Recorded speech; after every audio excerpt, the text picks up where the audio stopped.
Overnight, Good Neighbor Talk turns to UFOs, aliens, the unknown.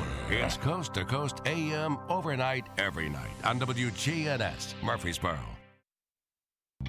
Rutherford Issues with Brian Barrett on FM 101.9 and AM 1450 Murfreesboro, FM 100.5 Smyrna, and streaming at WGNSradio.com. We're back here on Rutherford Issues, powered by Middle Tennessee Electric. Seriously looking at solar energy? Well, MTE offers a free consultation with an energy expert. They have an entire library of educational resources as well. Learn more at mte.com/prosolar.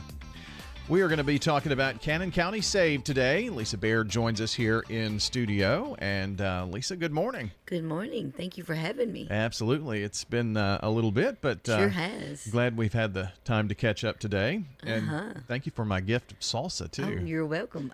I love making salsa. Every year I do my own garden and make my own salsa and tomatoes, everything. I do everything. Yeah, I can't Hope you wait. Enjoy it. Can't wait to dig in for sure. So tell us what Cannon County Save is. What is it that you do there? Cannon County Save is a 501c3. It's a domestic violence agency in Woodbury. Okay. We are. We have a 15-bed shelter. Beautiful shelter, I might add, and we have a wonderful story of a wonderful man actually from here in Murfreesboro who donated our facility several years ago, and he's, bless his heart, he's passed away now. He donated in memory of his wife who had passed away. It came about by one of our segments here on the radio with you. Yeah, I remember that. Yeah. I guess I can tell his name now, Mr. Charles Farah. He was an awesome man. I miss him terribly. He was a wonderful man. He heard me on the radio one day up here. It was back in, I think, November of 2015.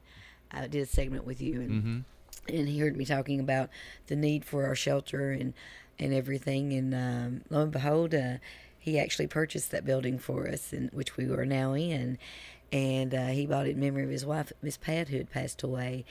And now we have kind of, not officially, but for us, we have actually renamed it Mr. Charlie's House and have a plaque outside.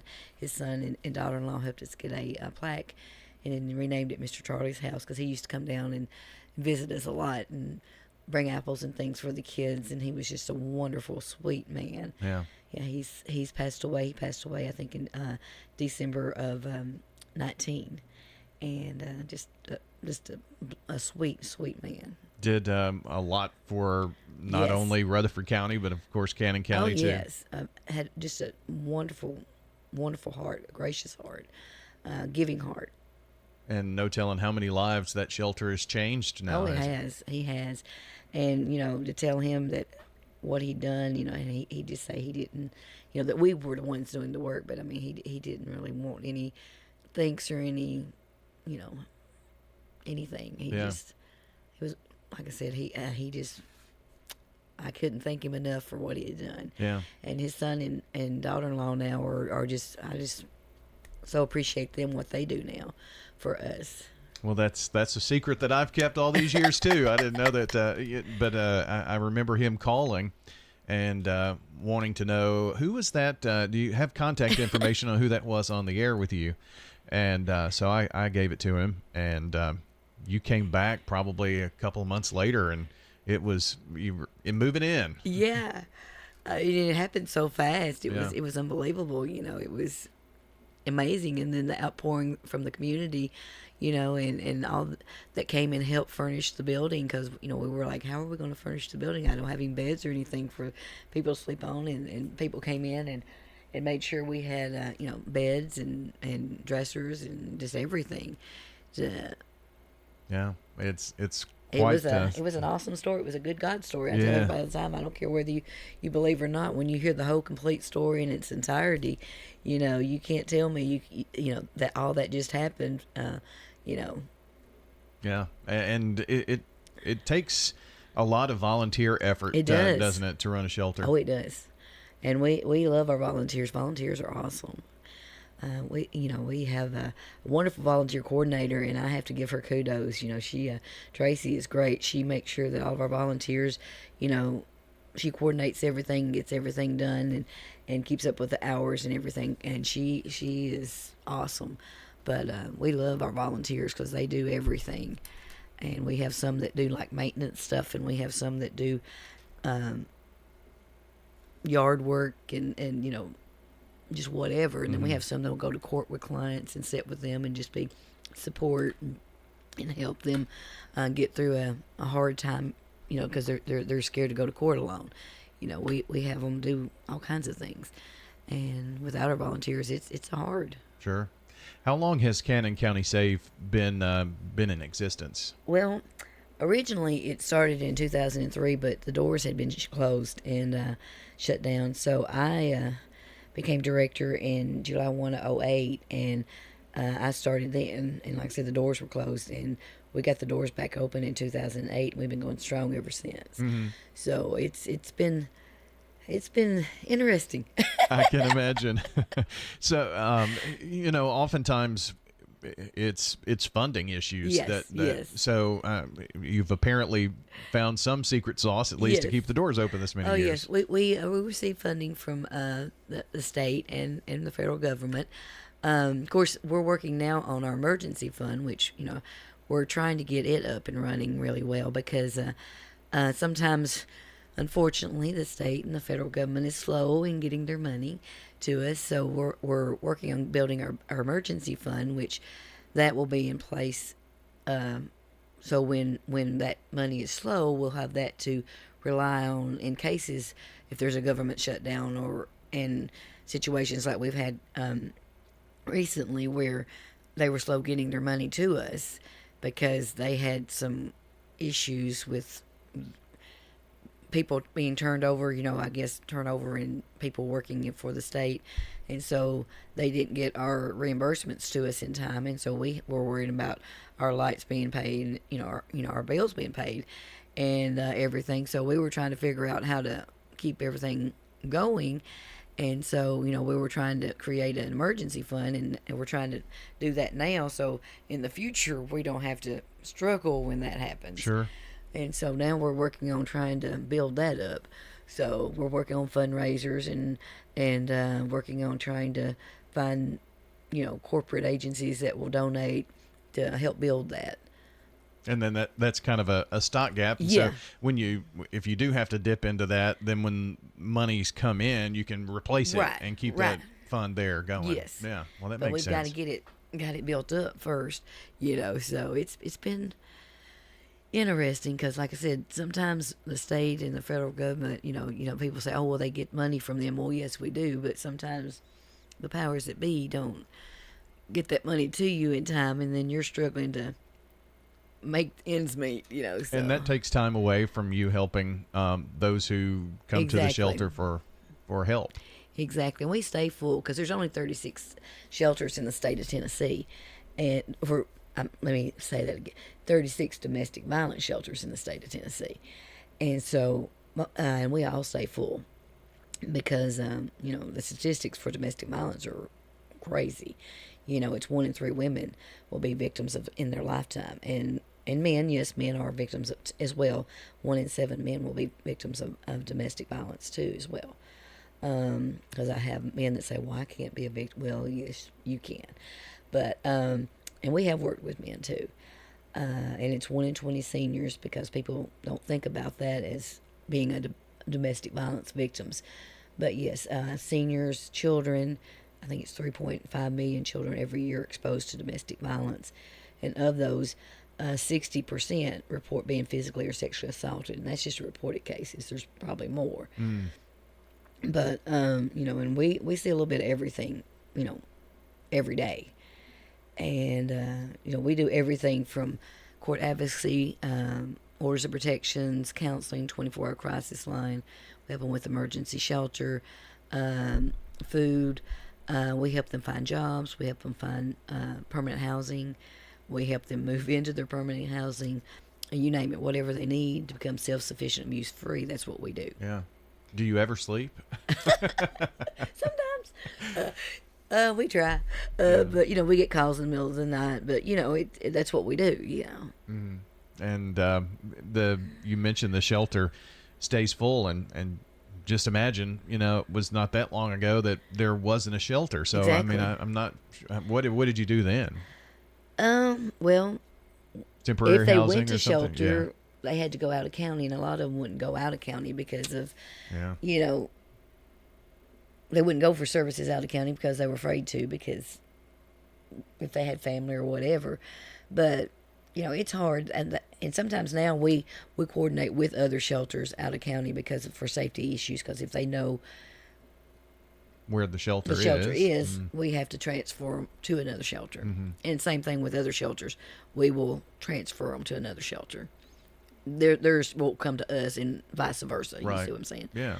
Or if we've had them from out of state, because they'll flee another state to get to safety. But before we had shelter, a lot of them, they just fell between the cracks.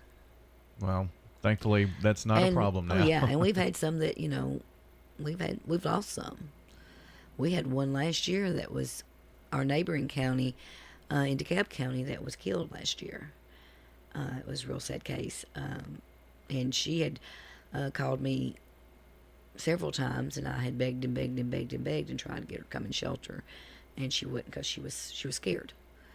But he did kill her, and it was in front of the children. It was a 13-year-old girl, and she tried to call 911, and apparently the dad took the phone away from her, and he killed the mother. Wow. And so he's in jail now for the rest of his life, and the kids are now in custody, and it's just a sad situation all the way around. Yeah, boy, and that's one incident, and the statistics you gave just a second ago show that it's much more widespread than that. Well, So a lot of people don't understand. Well, why don't you just leave? I mean, it's not that easy. When a victim leaves, their chances of dying jump 70% when they walk out the door, because if you leave, I will kill you. And they know that. And because they've tried to leave before, they find them, and and if you've got no job, no money, no car, what are you going to do? Because they've always controlled the money, they've always controlled the vehicles, they've controlled, if you had a job, you can't go back there because they'll know where you are. Yeah. Many times. So I mean, it's a Yeah. big decision. Oh yeah, and and if you've got kids, a lot of times, if you take the kids and you leave, well, you're out on the street probably, more than likely. Well, then what's going to happen? The state's going to step in. They're going to take the kids, because just because you're getting beat doesn't mean the kids are getting beat. So they're going to put the kids back in the home with him. And I say him because majority of Sure. abusers, or the victims are the females. But then, even though 3.5 million kids every year are exposed to domestic violence, and of those reported 60%. So then what's going to happen? Well, any self-respecting mother is going to go back and take care of her children. Sure. To make sure they don't get harmed. But then, the state says if you're staying with an abusive spouse, they're going to come in and take your children away. So, I mean, it's kind of a, what do you do? It's a catch-22, isn't it, really? So I know you mentioned trying to build this emergency fund. Yes. Are you working with, I guess, anyone who'd like to donate could do that? Yes, most definitely. Our office, I can give you our office number, 615-563-6690. And of course, my cell number, everybody and their brother has it because I get calls. It's 615-464-5555.